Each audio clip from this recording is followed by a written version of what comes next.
right, now we are broadcasting. Thank you all for joining us here this afternoon for our webinar with Christina Repoley, who is the Director of Strategic Partnerships for Organizations Serving Young Adults. That is a that is a lot. That is a long title. Director of Strategic Partnerships for Organizations Serving Young Adults at the Forum for Theological Exploration. I think I said that without taking a breath, so there's my good deed for the day. Christina is here to talk with us this afternoon about chaplaincy and spiritual care among a younger generation. I think that we all know that obviously, if you want to know anything about the future of chaplaincy, you have to think about what is being done with young people now, because that's going to tell us a lot about what the future looks like. We just saw that report come out last week from Pew on the continued decline of Christianity in the United States in terms of just raw numbers, which is a major change. And so just trying to get our arms around that and what it means for the future is a really important task. And so Christina is here and going to help us figure out what to do with the next generation. So Christina, let me turn it over to you, and then we can chat a little bit after. Great. Thank you, Michael. Thanks so much for inviting me. I'm sure that we're going to figure it all out in the next hour and know how to support young adults and revive our dying faith institutions.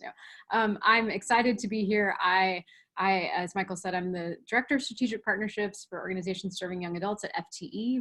We used to be called the Fund for Theological Education, so you may be familiar with that name of our organization. And at FTE, we support a wide variety of organizations, churches, seminaries, and young adults, and organizations serving young adults in really helping them discern their vocation and purpose and calling and passion in the world. And before I joined FTE, which has been just about a year now in this role, I was the founder and executive director of Quaker Voluntary Service, which is a year of service program for young adults in the Quaker tradition. So a lot of what I'll share about my experience working with young adults comes out of that work when I was directly supporting cohorts of young adults coming through the Quaker Voluntary Service program year after year, and some now based in my experience here at FTE. So I'm not a chaplain. I did CPE training. I did a portion of CPE training when I was in seminary, but not the full CPE training. So my remarks and experiences are really just about what I've learned from working with young adults and being a youngish adult myself. So I wanted to start with just kind of thinking about how, there's a lot of talk about millennials and the millennial generation. And of course, there's now even another generation post-millennials. So for anyone who might be wondering how we define these generational terms, I mean, obviously it's not an exact science, but roughly folks who were born between 1946 and 64 are considered baby boomers. And then 65 to 84-ish are what we kind of refer to as Generation X. And then 82 to 2004 roughly is what we think of as millennials. And so now post 2004, those born after 2004 are being called Generation Z. So we have this kind of wide range of generations that we're talking about. And I think in this conversation, when we're talking about young adults, I'm focused really specifically on millennials and Generation Z, I think to some extent, but mostly on millennials. That's predominantly the young people that I've worked with. And I was born in 1980, so some people consider me a millennial, although I don't really consider myself a millennial. So I think I'm kind of one of those people who's right on the edge of Generation X and millennials. And so I've had the interesting experience of being able to kind of bridge, I think, those generations and really in many ways understand the experience of millennials because I am so close to many of those experiences, and yet also recognize how vastly things have changed even in that 20-year period between my own experience graduating college and the experience that the young people who are mostly in that millennial category who've come through programs that I've supported, how different things are for them even than they were for me, not being that far apart in age. So yes, as I'm sure everyone is well aware and familiar with a lot of the research and trends coming out about the millennial generation, particularly as it relates to faith communities. But just to kind of briefly talk about what some of the trends that we're seeing, millennial generation is really considered to be the first generation in this country who does not expect greater economic prosperity than their parents. So that's a big change. So that whole kind of, which we obviously know is to some extent a myth anyway, of the American dream, is really not, that upward mobility is not something that millennial generations are really seeing as something that's going to happen for them, regardless of class and background. So much more experience of the gig economy, not settling into a career in the same way that maybe previous generations did, economic insecurity, and looking at things like student debt, which is a huge aspect of millennials' experiences for those that graduated from college, just coming out into the workforce carrying a huge amount of debt, which was not as true for previous generations of students. We're seeing, mental health issues. That is not to say that they weren't there in previous generations, but are becoming more visible. And I think we have better language and awareness about what some of those mental health issues are. So we're seeing them. I'm not sure that they're necessarily more prevalent, but we're certainly seeing them with millennials in a different way. And I mean, one of the things that I feel like I've learned and experienced from working with so many young adults is that simultaneously to this kind of downward economic mobility and changing trends in the job markets, there's also, I think, an increased sense of pressure, particularly for middle class educated millennials, that work should be about meaning and purpose, that work should be a calling, and that I should be doing something meaningful with my life to make the world a better place. And so I think that I have seen that create actually a heightened sense of anxiety and a heightened sense of failure in some ways, because I have this sense that work should be purposeful and meaningful and should be a calling, and yet I can't get a job and I can't figure out, how to fit this sense of calling and purpose with economic realities. So there's this interesting, I think, dual expectation there that I have seen kind of create more anxiety and more, I don't know what I'm supposed to do with my life. And so, of course, all of that has implications for faith communities and how we work with and engage and support young people. And, as you're all, I'm sure, very well familiar, the rise of, spiritual but not religious, less and less affiliation with traditional religious institutions, more and more young people who are either spiritual or not religious, or even saying none, the rise of the nuns, that I'm not any religious tradition. We're seeing more of that. And so what are we to do, as people who are people of faith and who are supporting young adults? I would say that in my experience, and I think that this is actually borne out in some recent research projects as well, that what young adults are looking for broadly includes a deep sense of community. So even though maybe they're saying they don't identify with a particular religious tradition, that certainly doesn't mean that they're not looking for a deep sense of spiritual community.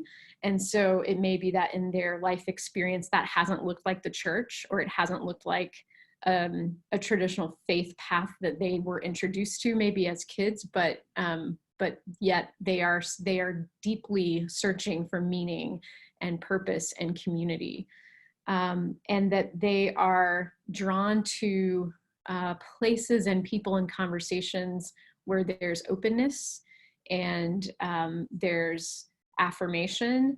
And I think, at least in my experience, particularly working with the young people in Quaker Voluntary Service and then here as well at FTE, there's kind of an assumption that certain social and political issues are a given. So there's an assumption that we care about diversity. There's an assumption that we care about inclusivity, that we're going to be mindful of gender inclusive language and things like that, there's just an expectation that issues of social justice are going to be at the forefront of what we do, and a real disappointment when that isn't the case. And I think that's part of the perhaps the disillusionment with some faith communities, is that that isn't what they're finding, and so are going and creating alternative spaces where they can where that expectation is met if they're not finding it in the church. There's a desire for substance and depth, so meaningful, deep conversations that are not just staying at the surface level, but are really going deep. And I think that there's a deep desire for real deep interpersonal relationships. So one of the things that I found in starting Quaker Voluntary Service, I did a lot of work with older Quakers in local Quaker congregations as we were building the organization, and a lot of work with the Millennials who were then participating in our program. And I found that for many of the Millennials, they did not have a lot of experience in intergenerational relationships, particularly those who were coming from backgrounds where they weren't part of a faith community. But they chose to do Quaker Voluntary Service because they were looking for an experience of community. They were looking for an experience of depth and of social justice engagement in the world, but they weren't very practiced in how to have those kind of intergenerational relationships. But when we were able to create the kind of structures and spaces where they were stepping into those relationships, they loved them. They loved the experience of mentoring. They loved the experience of being supported by older people in the community with a longer life experience. And so I think sometimes it's about just creating the space and the mechanism for people of different generations to step into those relationships, because I also found that older people in our communities also longed for those kinds of relationships. And so when we, for example, we created a program within Quaker Voluntary Service where each of our young adults was paired with we called a spiritual nurturer. So a person who was kind of tasked with caring for that young adult in their spiritual lives as they were part of this year-long program, which was a really, really important part of the experience. And many people who were applying to QVS identified that as, this is part of why I want to do this program in particular, is because there is this element of spiritual accompaniment, that there's going to be someone walking alongside me and asking me questions and supporting me in my spiritual life.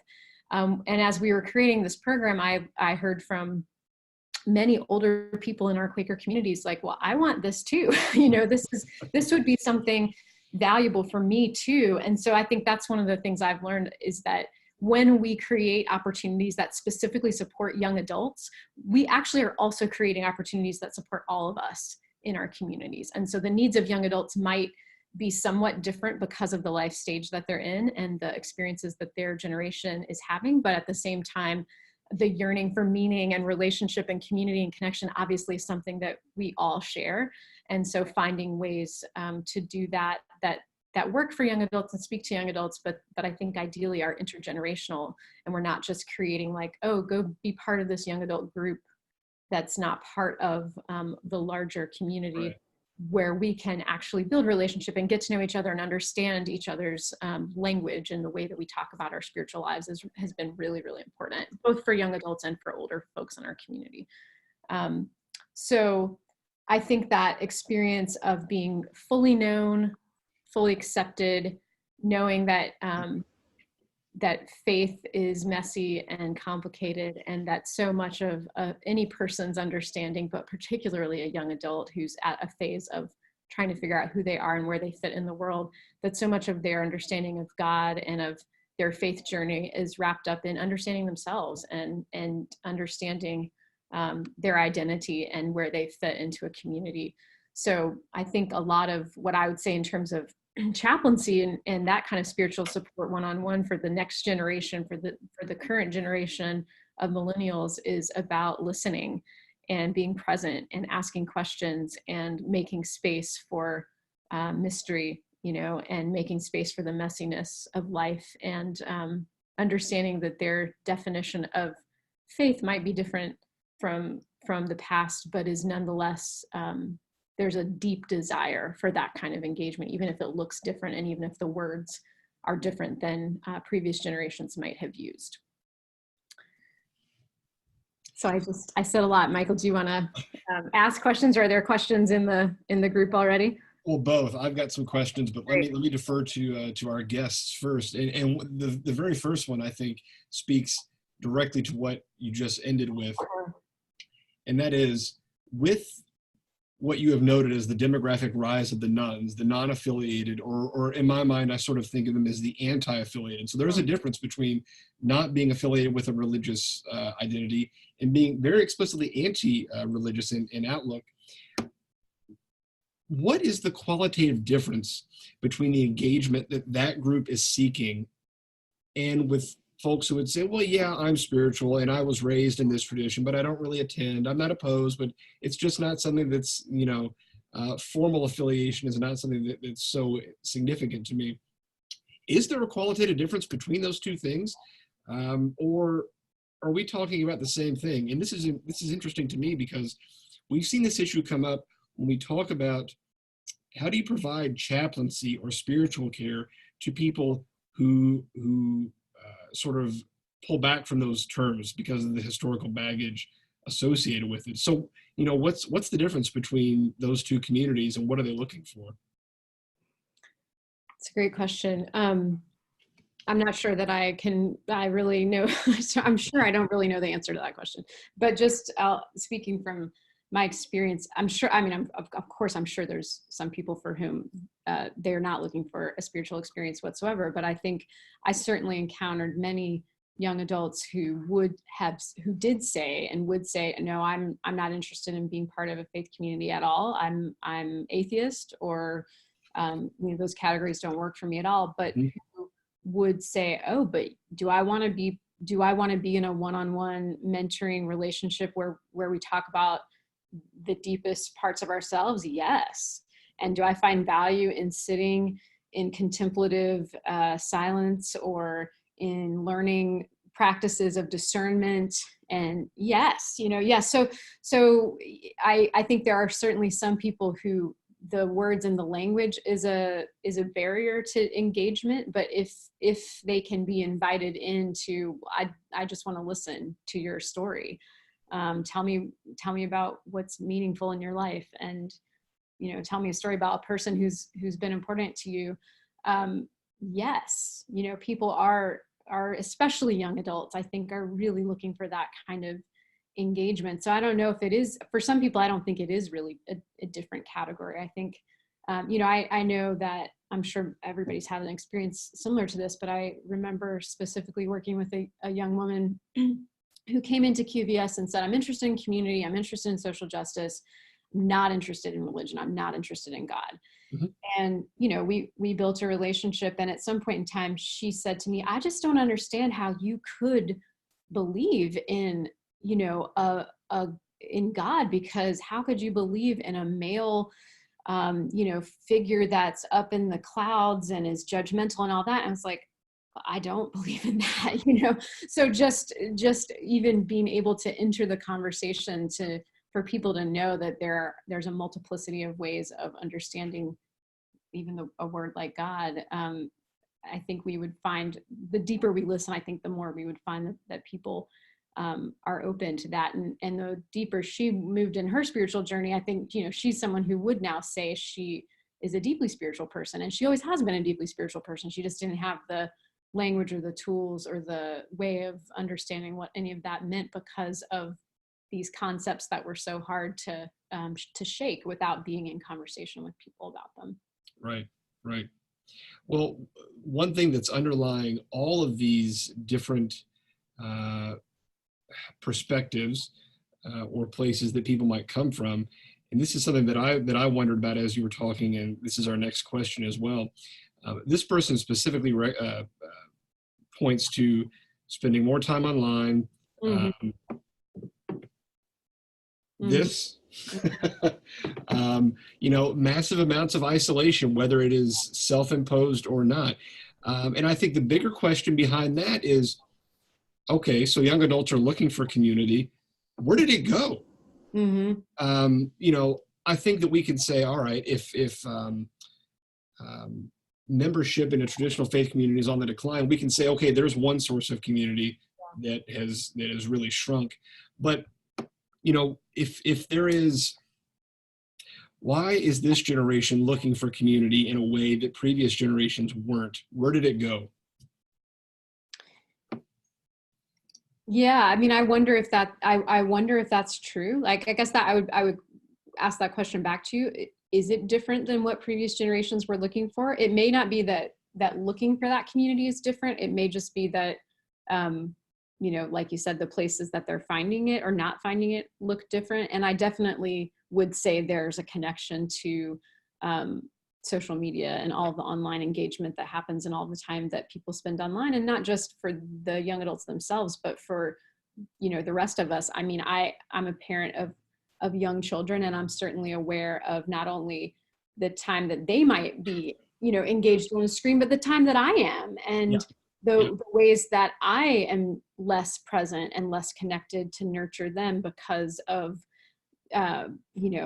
not just social media, but being, working online and taking work home, and all of the ways that we're so busy in our lives, thanks to, in some ways, the ways that we can never turn off, or we choose not to turn off, right, those connections. So both their experience, but I would imagine also the ways that they've experienced family and community is slightly different because of that.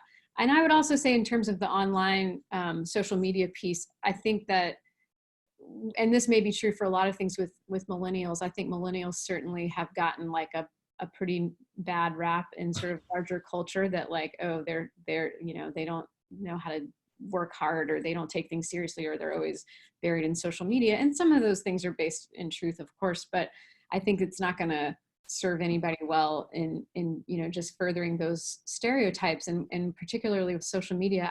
I was, again, I'm not that much older than a lot of the folks I was working with, but again, I did feel that really big difference, and part of it was engagement in social media, and they always wanted to have their phone with them in meetings, and this sort of thing. And at one point it was like, we just had to have the conversation. It's not about, I felt like it wasn't going to be productive to just say, you must put your phones away, and we're not going to do that, but rather to say, how can we, this is a part of our lives, so how can we engage in social media, in our electronic devices, in a way that is true to our values, in a way that is going to be generative to community and generative to supporting each other. And so how do we co-create a set of expectations and guidelines together that's going to allow us to live the way we want to live in this community? And so, they would set their own boundaries about how often they were going to be engaged and in what ways. And of course, I think for many young adults in particular,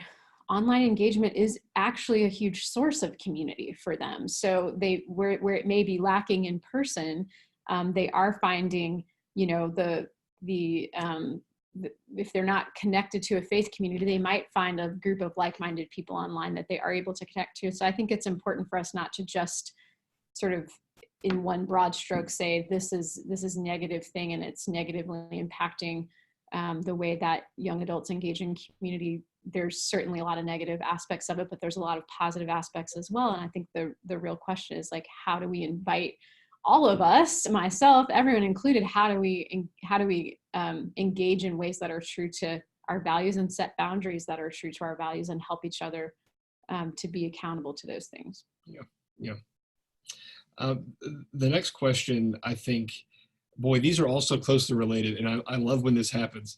The next question has to do, you mentioned at the very beginning, the destigmatization of mental health issues. And I think that, on that point, your point is very well taken, because the language is there, and the willingness to be open about it. I think that it's my impression that rates of mental, I don't want to necessarily say illness, but these issues, I don't know that the rates have gone up that much, but willingness to identify with them and to openly acknowledge them certainly has.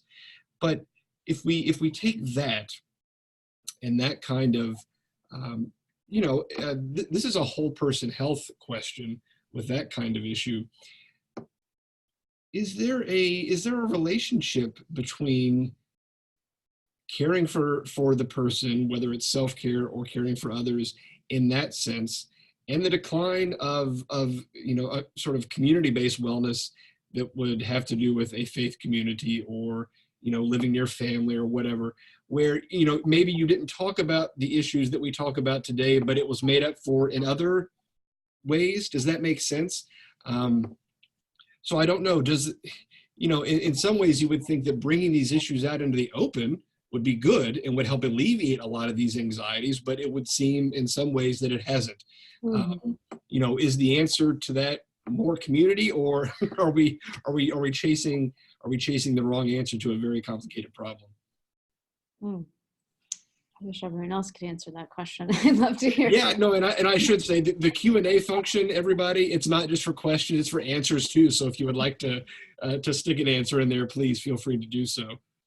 Yeah, I mean, a quick response to that would be that I think it can, like anything, it's messy and complicated, right? And it's not all good or all bad. So I certainly think that, for example, I'm seeing more and more in the faith-based service programs that Quaker Voluntary Service was a part of. As an example, more and more programs are not only making available, but promoting the availability of resources to support mental health during the year. So make sure that, here's a list of providers in the city where you are that have a sliding scale fee to have, to see a therapist. We will reimburse you for a certain portion of those costs, that type of thing, to really say it's okay to destigmatize it, and all of that. And on the other hand, I think like you said, we are seeing in some cases, I would say a way in which those, I wouldn't say that they're more prominent, but I think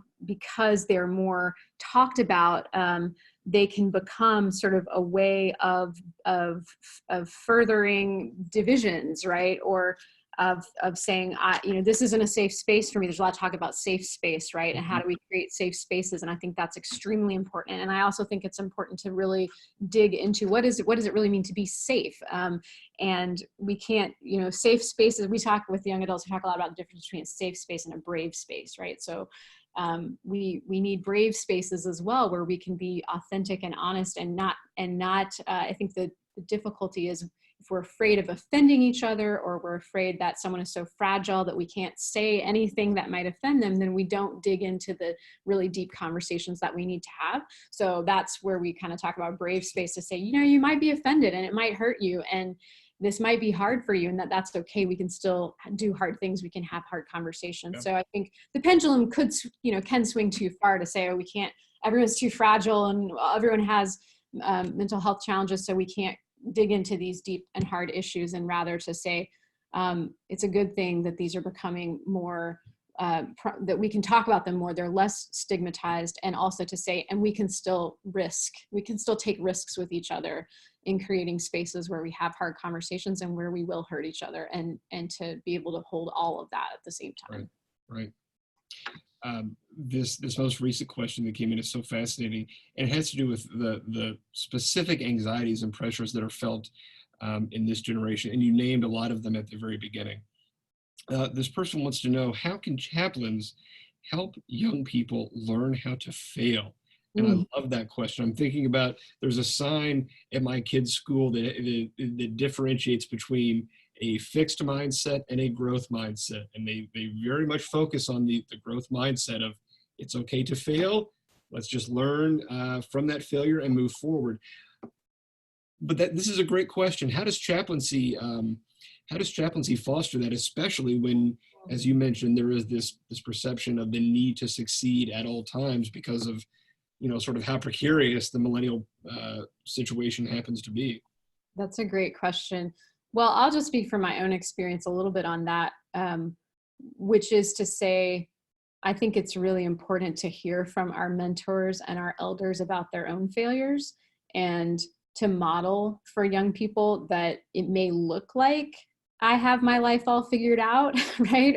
But I don't. Or it may look like my career path was very set and easy and logical, and it may be for some of us, but for many of us, I think it's like, actually, it was this roundabout story, and then this this thing happened and this other thing happened. And then I had this job that I hated and I learned about things I didn't want to do. And all of that stuff that we don't, I think when we ourselves are in these professional roles, we often either don't think it's important to talk about that, or we don't want to model not looking competent. But I think I've learned with young adults who are starting off on a career path or a life journey as an adult, it's really important to hear from people they respect and admire that, yeah, I've made tons of mistakes, or I've had tons of failures.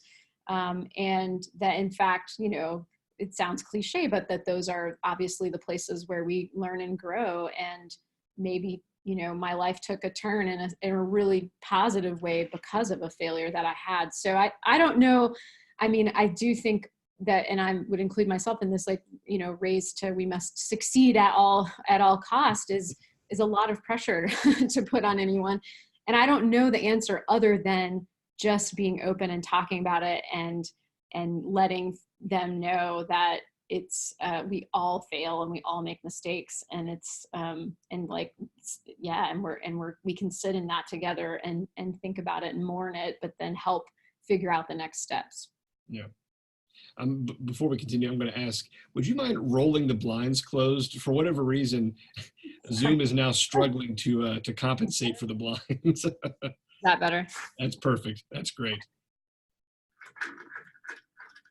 Awesome. Thank you. This is on that question of kind of self-narration and bringing the chaplain's own identity into those encounters. One of our attendees has this great question, who works as a healthcare chaplain, and this guy happens to be a millennial as well, but even when he is trying to work with millennials in healthcare situations, there's a huge barrier between him and them. And why is that? The big R word, religion. It's there, and it throws up a boundary automatically. And I know that this is the case for a lot of people. How do we get over it? How do we get around it? How do we get through it? When you show up and say, I'm a chaplain, a lot of people say, nope, not interested. Mm-hmm.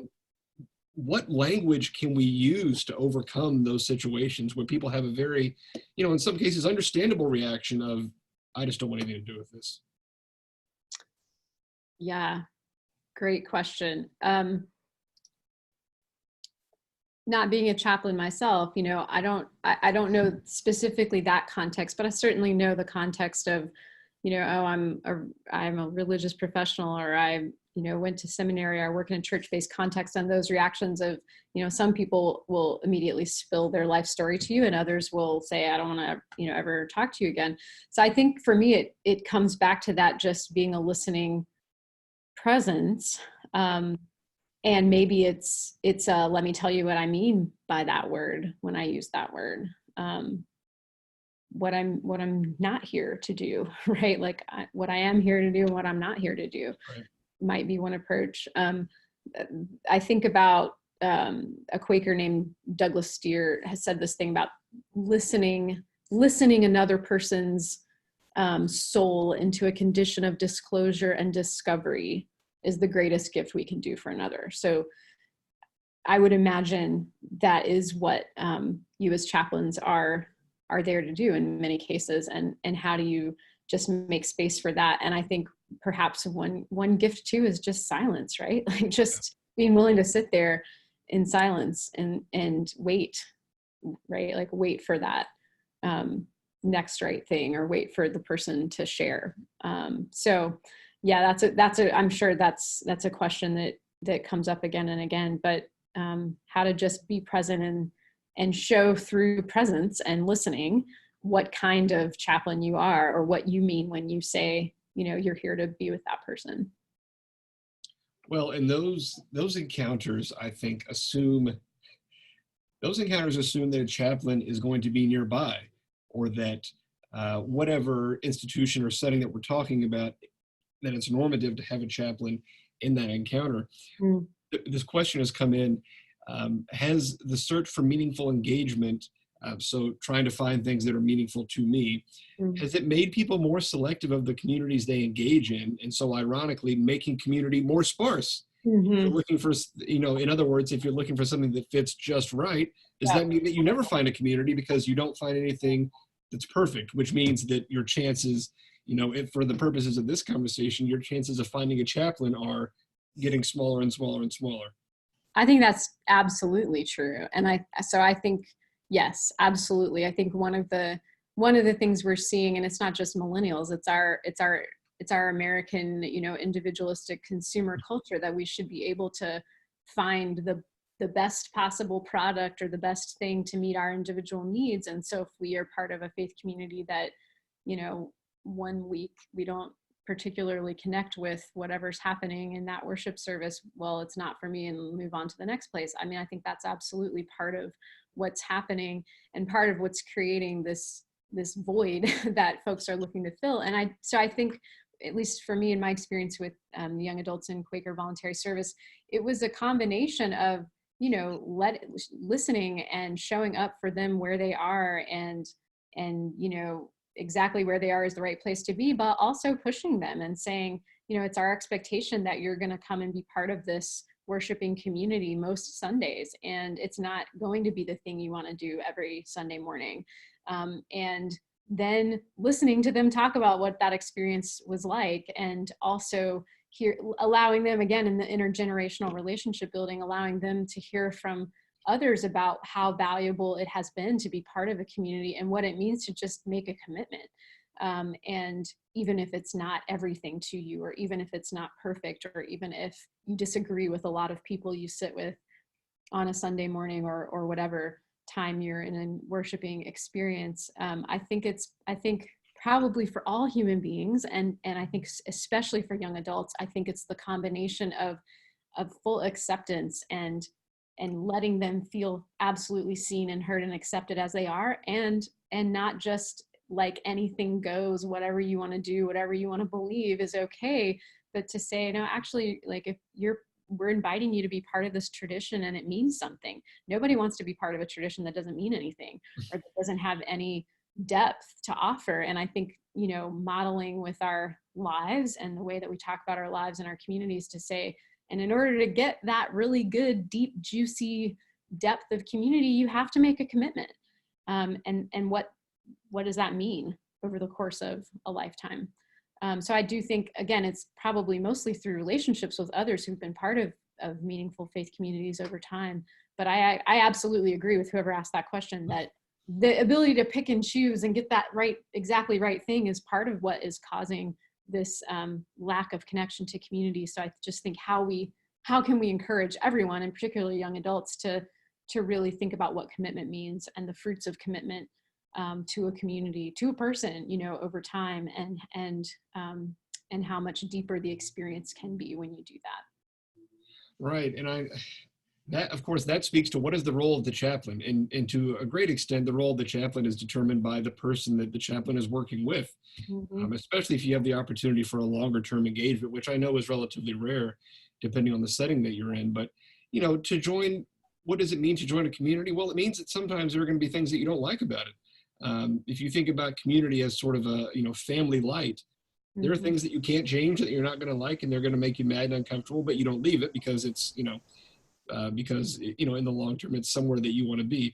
Chaplains, of course, I don't think that any chaplain should be going into a setting or an encounter thinking, how am I going to make this person grow? I'm going to push them on whatever the issue is. I don't think that's probably the best thing to do. But I'm sure that for some instances where people have longer term commitments with chaplains, that gentle challenge or pushback is certainly part of the process as well.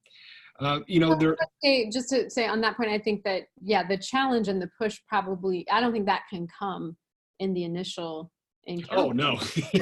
Obviously not for a chaplain, but I think for any of us, that comes after trust and relationship has been built. So that isn't probably the right approach for chaplains necessarily who are engaged with folks in a shorter term, but I think you can probably be the people to open the door, right? To say, this community could be try it out. This could be a fit for you. Or if you're looking for something more, here's a recommendation of a place you could go or a person you could talk to.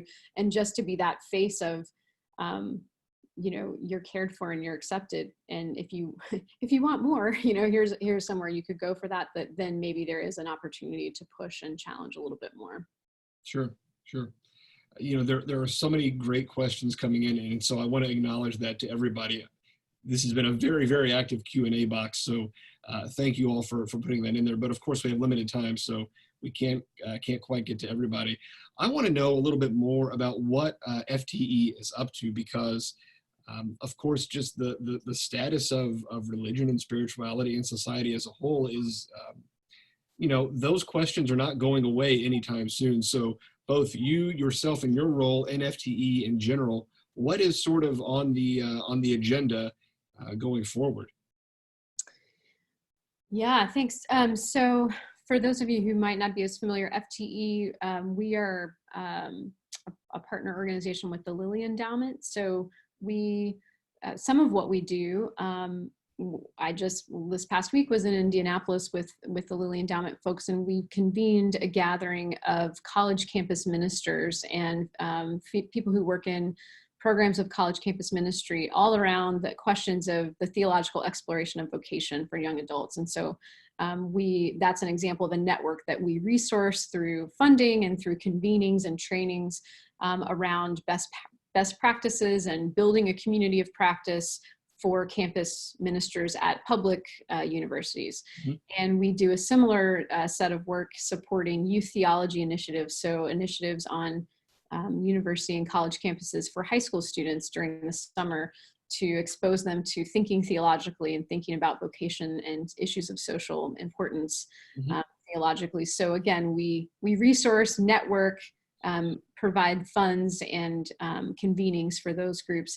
And then we also partner with kind of a more broad ministry, church, nonprofit network that we offer. If you go to our website, and Michael can send a link to this later, we offer a number of grants every year for any religiously affiliated Christian nonprofit, school, faith-based organization, particularly around issues of vocational discernment, developing resources for vocation for young adults. And we also have a program that supports PhD students of color in theology and religion. And so really looking at what does it mean? How do we create the conditions for students of color to thrive in the academy? And we also convene annually a group of young adults. So we mostly work with organizations that support young adults, but then we also have one program specifically for young adults that is a discernment retreat. So if you work with any young adults or know any young adults who might be interested in coming together for a weekend and engaging in discernment practices around these questions we're just talking about, who am I and what might be my next most faithful step, be that seminary, or we just had this event last month, and some people are interested in chaplaincy and what that might look like for them in their lives. So we do that once a year. So a lot of different ways of resourcing and convening young adults and those who support young adults in exploring vocation and meaning and purpose in the world. And we also have a particular interest and focus in issues of equity and race and inclusivity and diversity. So that's an additional piece of what we do. Sure. This is a technical question that came in on the heels of that. This person says, we would like to support vocational discernment at my institution, but we are a secular nonprofit. So do you know of anyone who supports this kind of work for non-Christian or non-faith-based organizations? So the first group that comes to my mind is the Center for Courage and Renewal, which, if you're familiar with Parker Palmer, and he's a Quaker, but his work is mostly in a more secular context. And so the Center for Courage and Renewal is an organization that kind of designs processes and experiences of discernment, but not specifically in a faith-based context. So that's a great organization that you can be trained in those processes, but also go and experience retreats and other ways of convening for discernment, for vocational discernment that's not explicitly coming from a faith perspective. Sure, that's great. Just one more sort of request. Does anyone have any questions or anything else they'd like to throw in here before we before we wrap up, I want to be respectful of everyone's time, but if there's anything else. Great questions. I'm seeing all of the questions kind of popping up. I wish we could get to all of them, but what a generative conversation. Obviously, you all have a lot of great experiences to share as well. And I'll just remind everyone that we will post this recording here in the next couple of days, typically. So we'll post that on our website. You'll get an email notification about it as well. And Christina earlier today sent me a really great list of resources that you'll all be interested to see. So we'll make sure that goes out as well. Christina, thank you very much for your time this afternoon. This has been really, really interesting. As someone who is both in this generation and in this professional space, it's so interesting to see these issues play out, and I'm just very grateful for your expertise and your time today. So thank you. Thank you for inviting me. It's been a really fun conversation. All right, everyone, you'll get a notification over the next couple of days when that video recording is available. And other than that, keep an eye on our schedule. You can sign up for our next one later in November, and we will see you all then. Thank you, Christina. Thank you. Take care.